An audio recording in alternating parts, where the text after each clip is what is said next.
Al que tiene, se le dará más, y tendrá en abundancia, pero al que no tiene, aún lo que tiene le será quitado. Eso dijo Jesús. Mateo capítulo 25, versículo 29. Y suena como la frase más injusta que alguien podría pronunciar. Suena como si Dios favoreciera a los ricos y castigara a los pobres. Durante siglos, esta frase ha sido usada exactamente así, para justificar la acumulación, para excusar la desigualdad, para decir que Dios premia al que más produce. Pero eso no es lo que Jesús dijo, ni remotamente. Y la prueba está escondida en una palabra que tú usas todos los días sin saber que fue Jesús quien le cambió el significado para siempre. La palabra talento. Hoy decimos talento para la música, talento para los negocios, talento para el fútbol. Pero esa palabra no existía con ese significado hasta que Jesús contó esta historia. El término griego talanton era una unidad de peso, nada más. Pesaba entre 30 y 40 kilos. Cuando se aplicaba al dinero, un talento equivalía a 6,000 denarios. Y un denario era lo que un trabajador común ganaba en un día entero de trabajo. Eso significa que un solo talento representaba 20 años de salario. 20 años. Para que dimensiones lo que eso significa en la vida real.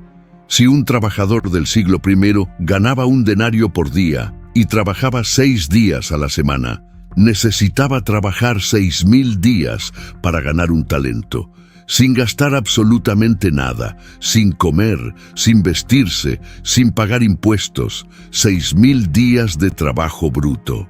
El primer siervo recibió 5 talentos, eso es 30,000 días de trabajo, 100 años de salario, una fortuna que la mayoría de las personas de esa época nunca verían en toda su vida, ni en la de sus hijos. Y Jesús usó esa cifra absurda a propósito. Para entender por qué, hay que abrir 3 capas que casi nadie abre juntas. La primera capa es la que más se predica. La parábola de los talentos en Mateo 25, versículos 14 al 30. Un hombre que se va de viaje llama a 3 siervos. Al primero le da 5 talentos, al segundo 2, al tercero 1, a cada uno según su capacidad. Mateo 25, versículo 15.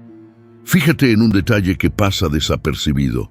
El texto dice según su capacidad, no dice según su mérito, no dice según su obediencia, dice según su capacidad. El amo ya conocía a cada uno. Ya sabía lo que cada uno podía manejar. Nadie recibió más de lo que podía cargar, y nadie recibió menos de lo que necesitaba para demostrar quién era. El primero invirtió los 5 talentos y ganó otros 5, 100 años de salario convertidos en 200. El segundo hizo lo mismo proporcionalmente. 2 se convirtieron en 4, 40 años de salario. Y entonces llega el tercer siervo, y lo que hizo parece razonable a primera vista. Cavó un hoyo en la tierra y escondió el talento. Lo protegió, lo guardó. 20 años de salario enterrados bajo la superficie, intactos, completos, ni un denario más, ni un denario menos. Y lo curioso es que en aquella época, enterrar tesoros era una práctica común. Mateo 13, versículo 44, describe a un hombre que encontró un tesoro escondido en un campo. Los bancos no existían como los conocemos hoy. Las casas no tenían cajas fuertes. La tierra era la caja fuerte del pobre. Así que lo que hizo el tercer siervo no era extraño. Era lo que haría cualquier persona prudente que quisiera proteger algo valioso. Y ahí está la trampa. Porque desde la perspectiva humana, enterrar el talento era la opción segura, la opción responsable, la opción que cualquier asesor financiero conservador habría recomendado.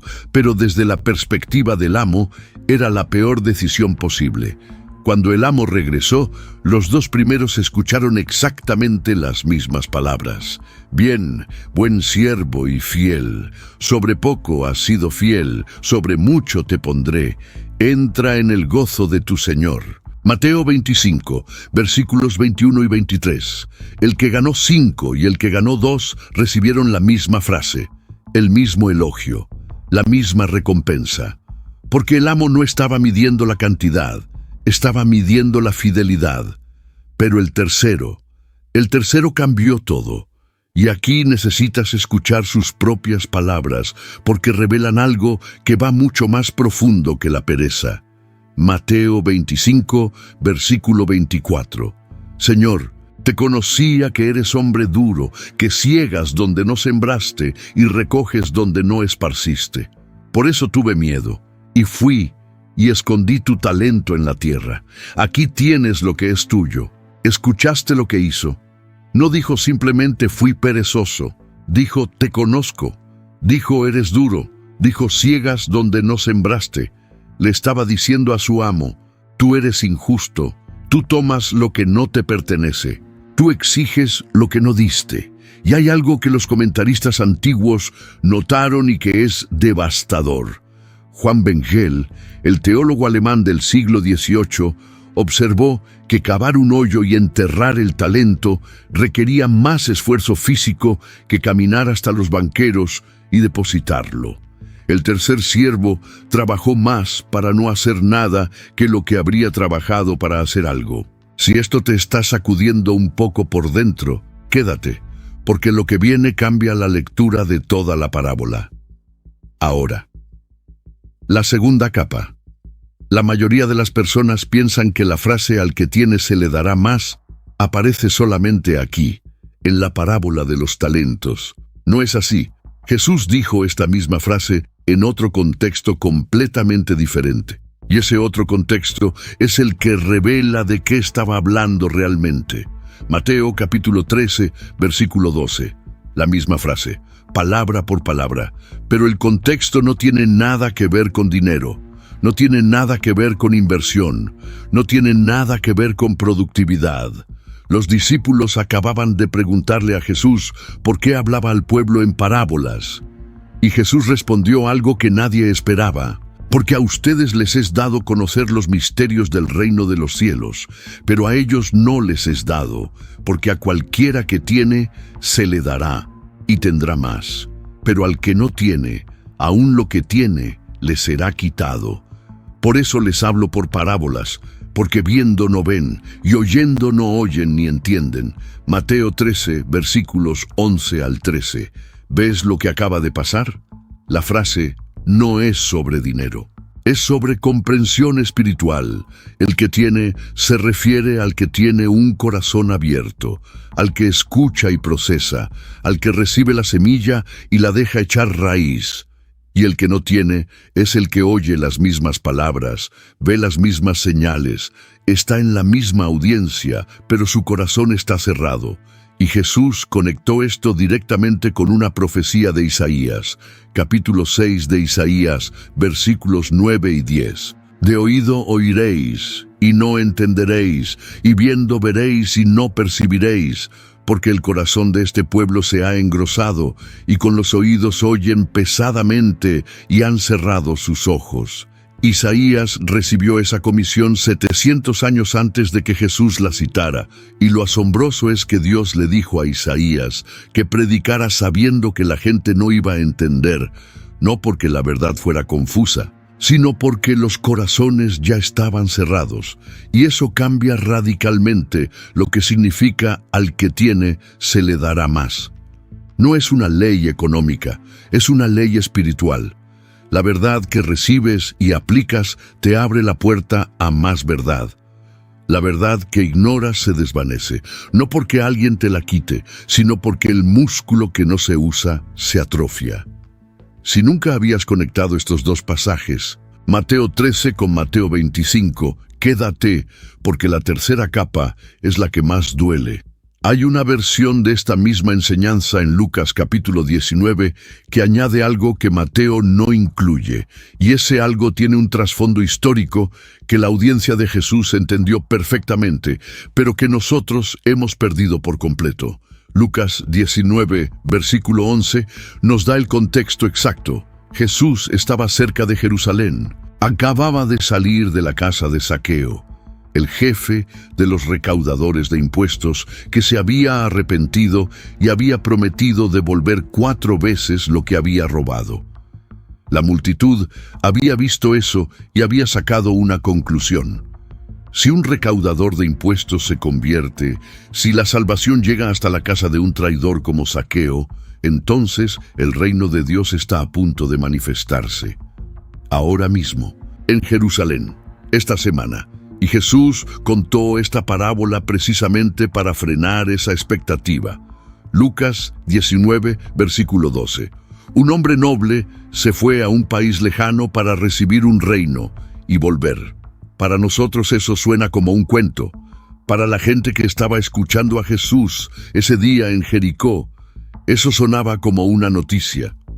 Porque exactamente 30 años antes, un hombre real había hecho exactamente eso. Herodes el Grande murió en el año 4 antes de Cristo. Cuando murió, dividió su reino entre sus hijos. Arquelao recibió Judea, Samaria e Idumea.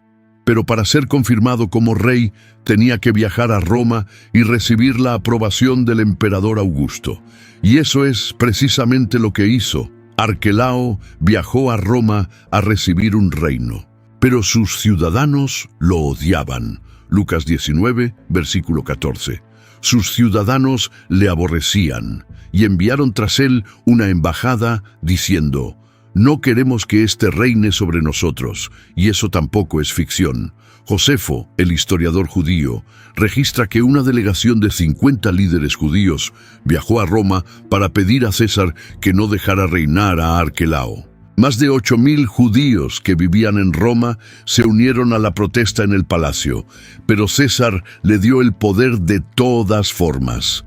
No el título completo de rey, sino el de etnarca, con la promesa de que si gobernaba bien, recibiría el título completo después. Y cuando Arquelao volvió a Judea, masacró a 3.000 de sus súbditos durante la fiesta de Pascua para dejar claro quién mandaba. Su reinado fue tan brutal que 10 años después, en el año 6 después de Cristo, una nueva delegación de judíos y samaritanos viajó a Roma y logró que César lo destituyera y lo exiliara a la Galia. Después de eso, Roma dejó de confiar en los hijos de Herodes y empezó a enviar gobernadores romanos. Así es como eventualmente llegamos a Poncio Pilato. Jesús estaba usando una historia que todos conocían. Todos los que estaban en Jericó ese día habían crecido con el recuerdo de Arquelao. Algunos probablemente tenían familiares que murieron en esa masacre, pero Jesús le dio un giro a esa historia que nadie esperaba. En la versión de Lucas, cada siervo recibe la misma cantidad, una mina, no talentos. Una mina equivalía a unos 100 denarios, aproximadamente 3 meses de salario, una cantidad modesta. Y la orden fue la misma: negociad entre tanto que vengo. Lucas 19, versículo 13. Si compartiste este video con alguien que necesitaba escucharlo, te lo agradezco, porque lo que viene ahora va a conectar todo. El primer siervo convirtió una mina en 10. Recibió autoridad sobre 10 ciudades. El segundo convirtió una en 5. Recibió 5 ciudades. Y el tercero llegó y dijo exactamente lo mismo que el siervo de Mateo: Señor, aquí está tu mina, la cual he tenido guardada en un pañuelo, porque tuve miedo de ti, por cuanto eres hombre severo, que tomas lo que no pusiste y ciegas lo que no sembraste. Lucas 19, versículos 20 y 21. Mismo miedo, misma acusación, mismo resultado. Pero Lucas añade algo que Mateo no tiene.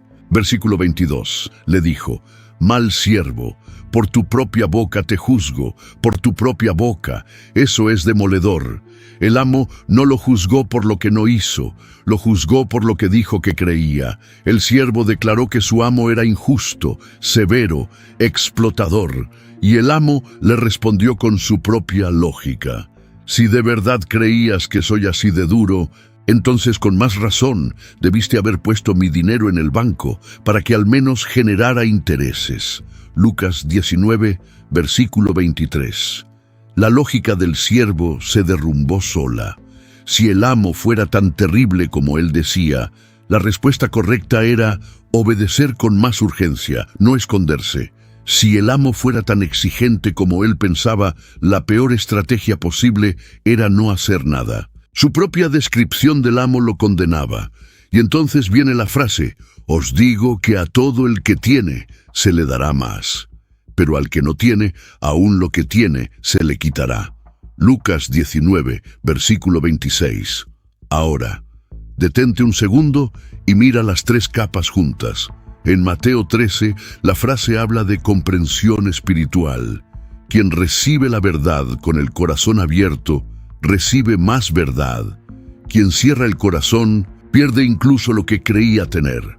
En Mateo 25, la frase habla de responsabilidad. Quien recibe algo de Dios y lo pone en acción, recibe más responsabilidad. Quien lo entierra, lo pierde. En Lucas 19, la frase habla de lealtad. Quien reconoce al rey y trabaja para su reino, recibe autoridad. Quien rechaza al rey, pierde todo. Tres contextos, la misma frase, y los tres apuntan a lo mismo.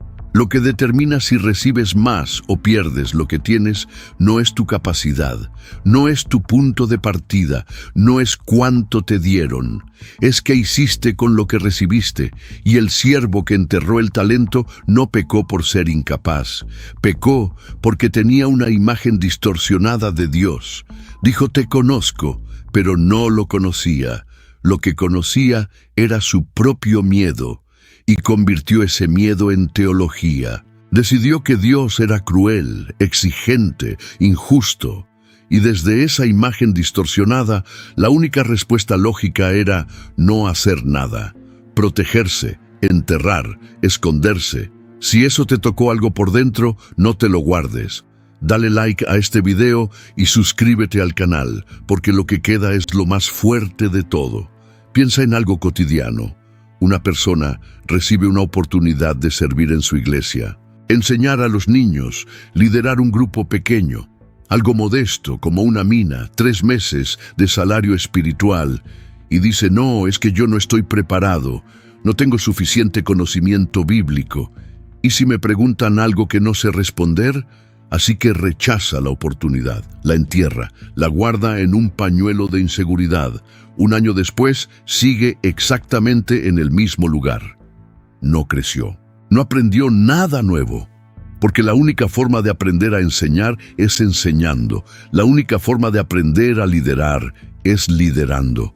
La única forma de que la mina se multiplique es poniéndola a trabajar. Ahora piensa en otra persona que recibe la misma invitación y dice: sí, aunque me tiemblan las manos. Empieza, se equivoca, estudia más, mejora. Al cabo de un año, entiende cosas de la Biblia que nunca habría entendido solo leyendo en su casa, porque tuvo que responder preguntas reales de personas reales, y esas preguntas lo obligaron a profundizar. Una mina se convirtió en 5, no por talento natural, por fidelidad en lo pequeño, y esto no fue algo exclusivo del Nuevo Testamento. Proverbios capítulo 9, versículo 9 ya lo había dicho de otra manera, siglos antes. Da al sabio, y será más sabio. Enseña al justo, y aumentará su saber. La misma dinámica espiritual. El que recibe sabiduría y la aplica, recibe más. No porque Dios sea selectivo, sino porque la sabiduría aplicada crea capacidad para más sabiduría. Es como un músculo. Lo que ejercitas, crece. Lo que abandonas, se deteriora. Pero hay un reverso oscuro de este principio que nadie quiere mirar. Oseas capítulo 4, versículo 6. Mi pueblo fue destruido porque le faltó conocimiento. Por cuanto desechaste el conocimiento, yo te echaré. Ya que olvidaste la ley de tu Dios, también yo me olvidaré de tus hijos. Israel recibió la Torá, recibió los profetas, recibió la ley, recibió las promesas, recibió más que cualquier otra nación en la historia antigua. Pero cuando enterró ese conocimiento, cuando lo guardó en un pañuelo religioso de rituales vacíos y obediencia superficial, empezó a perder lo que tenía. No porque Dios se lo arrancara, sino porque la verdad que no se vive se convierte en ruido. Y eso es exactamente lo que Jesús estaba diciendo en Mateo 13 cuando citó a Isaías. De oído oiréis y no entenderéis. La verdad estaba ahí. Las palabras sonaban igual, pero los corazones habían acumulado capas de grasa espiritual que impedían que la semilla llegara a tierra fértil. Ahora piensa en esto un momento. El siervo de la parábola devolvió el talento completo, intacto, no robó nada, no perdió nada. Desde afuera parece responsable, parece prudente, parece alguien que hizo lo correcto. Pero el amo no le dijo prudente ni responsable, le dijo malo y negligente. Mateo 25, versículo 26. Y la palabra griega que se traduce como negligente es okneros, que literalmente significa perezoso por miedo. No es la pereza de quien no quiere trabajar, es la parálisis de quien no se atreve a actuar porque tiene miedo de fallar. Y eso conecta todo el rompecabezas. El que tiene es el que recibe lo que Dios le da y dice voy a hacer algo con esto, aunque me equivoque, aunque pierda, aunque el resultado no sea perfecto. Y el que no tiene es el que recibe exactamente lo mismo, pero dice no me atrevo, porque si fallo, Dios me va a castigar. El primero ve a un Dios generoso que da según la capacidad de cada uno y celebra la fidelidad. El segundo ve a un Dios severo que exige resultados imposibles y castiga el error. Y desde esas dos imágenes opuestas de Dios, las decisiones son completamente distintas. Uno invierte, el otro entierra. Y Marcos capítulo 4, versículo 25, añade una palabra que ni Mateo ni Lucas usan. Porque al que tiene, se le dará, y al que no tiene, aún lo que tiene, se le quitará. Marcos coloca esta frase inmediatamente después de decir, mirad lo que oís, con la medida que medís, os será medido, y aún se os añadirá a vosotros los que oís. Versículo 24. La medida. Esa es la clave. No es cuánto tienes, es con cuánta atención recibes lo que se te da, con cuánta seriedad escuchas, con cuánta intención aplicas lo que oyes. Esa medida determina lo que recibes después. Y la frase al que tiene se le dará más no es un decreto arbitrario, es una consecuencia natural, porque el que actúa desde la confianza genera más oportunidades de recibir, y el que se paraliza desde el miedo se queda exactamente donde está hasta que pierde incluso la posición que tenía. Hay algo más. El amo le dijo al tercer siervo, quitadle el talento y dadlo al que tiene 10. Mateo 25, versículo 28. Y algunos de los que estaban ahí dijeron, Señor, ya tiene 10. Y la respuesta fue la frase, al que tiene, se le dará más. ¿Por qué darle más al que ya tiene 10? Porque el que demostró fidelidad con 5, demostró que tiene la capacidad de manejar 11. Y el que no hizo nada con 1, demostró que no tiene la capacidad de manejar ni siquiera eso. No es favoritismo, es confianza comprobada. Y aquí está lo que necesitas ver antes de que termine este video. En Mateo 25, versículo 21, el amo le dice al primer siervo, sobre poco has sido fiel. Sobre poco. 5 talentos eran 100 años de salario, y el amo lo llama poco. Eso significa que lo que Dios tiene reservado para los que son fieles es tan incomprensiblemente grande que 100 años de salario le parecen una cantidad insignificante en comparación. Y en Lucas 19, la recompensa no fue dinero, fue autoridad sobre ciudades. El siervo empezó manejando 3 meses de salario y terminó gobernando 10 ciudades. La desproporción es absurda. Y es deliberada, porque Jesús estaba diciendo que la fidelidad en lo pequeño no produce una recompensa proporcional, produce una recompensa desproporcionada, exponencial, más allá de lo que la mente puede calcular. Pero al que enterró la mina, le quitaron incluso esa mina, y al que enterró el talento, lo echaron fuera. a las tinieblas de afuera. Mateo 25, versículo 30. No porque Dios sea cruel, sino porque el siervo ya había decidido que Dios era cruel, y Dios simplemente le concedió vivir en el universo que él mismo había construido. Un universo donde el amo es injusto, donde el riesgo no vale la pena, donde lo mejor es esconderse. Ese universo no tiene luz, no tiene gozo, no tiene abundancia, y el siervo que lo eligió terminó habitándolo. La primera vez que Jesús dijo esta frase, estaba explicando por qué hablaba en parábolas. La verdad estaba disponible para todos, pero solo los que tenían corazón abierto la recibían, y cada verdad recibida abría espacio para la siguiente.